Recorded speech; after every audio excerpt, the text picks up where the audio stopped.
زما ترس بیا عبدالرشید ولاړو ما پولي جانټۍ له خور نه ده راوستې پولي جانټۍ له زه به ته مبارک زیب دپاره خپل خور ما چې کوم دی تره مې وټ ته ولاړ دی خو ما چېرته مور وټ له نه ده راایستې ستا دپاره به انشاءالله یو خپل شعر مې را جوړ کړی د شهید جانان دپاره پهله خو تاغه ډالۍ کوم الله دې جنتونه نصیب کړي وای ستا د غم د زغملو حوصله را پکې نشته ستا د غم د زغملو حوصله را پکې نشته ریحانه تیر چاپیره لګېدلي د بېنري تصویران دي قدرمنو د مبارک زیب صاحب سره د چیرمن صاحب په ژوندانه زما ملاقات شوی او د هغه سره مې نصیبه نه وه شوې راغلی مو خو کنونشن درېیمه ورځ وه په هغه باندې پایارې وي نو خصوصي مې دا پیغام دی چې مبارک زیب صاحب له دې له راغلی یم زه د حاجي بادر خان وراره یم سابقه ام پی ای چې د عثمان خیل څومره کمپیني ما چې کوم دی تره مې وټ ته ولاړ دی خو ما چېرته مور وټ له نه ده راایستې ستا دپاره به انشاءالله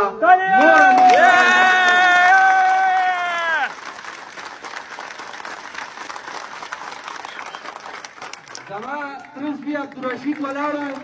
ما پولي جانټۍ له خور نه ده راوستې پولي جانټۍ له زه به ته مبارک زیب دپاره خپل خور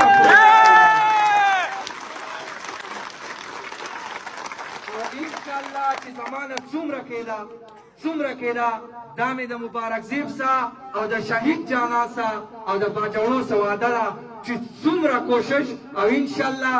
زمونږ چې کوم ملګري دي موږ به دا کوشش کوو چې د عثمان خیل به د مبارک زیب له موږ بینر هم جوړوو انشاءالله او بله خبره زما ذهن ته راځي چې هارون بلور په پېښور کې شهید شو نو پېښوریانو پې ننګ وکړو د هغه بیبي ثمر هارون بلور وګټله خوشحال عثمان کاکړ لالا چې شهید شو په هغه باندې ننګ وشو کوټې والا خوشحال کاکړ وایستو زمونږ د باجوړو به دا ننګ وي چې موږ به د شهید ریحان صاحب په ځای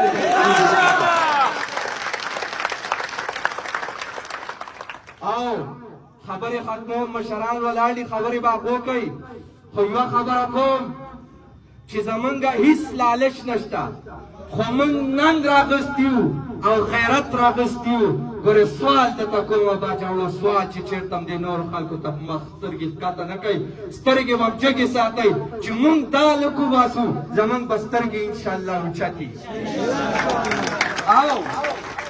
زما روژه ده قسمونه نشم خوړی زموږ د مبارک زیب نه هیڅ لالچ نشته دی موږ له ګلداد خان او ګلظفر ګلي هیڅ نه دي کړي خو موږ به د شهید جانان په سر انشاءالله ریحان زیب شهید لري الله جنتونه ورکړي مبارک زیب به وباسو موږ به پې ننګ کوو موږ به پې غیرت کوو او دغسې چې کوم دی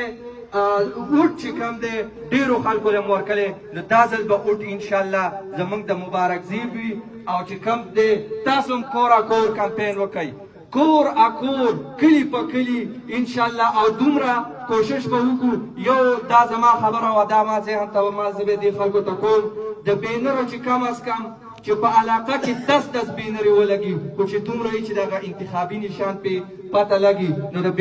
بینرو به موږ کوشش کوو دلته چې کوم مشران دي د هغو سره به موږ بحث کوو او انشاءالله که د چاندې په توګه وه که په هر څه توګه وه دغه به موږ کوو بینرې به ټول باجوړ ته رسوو او مبارک زیب ته زه اوس د مبارکي ورکومه چې تا ګټلې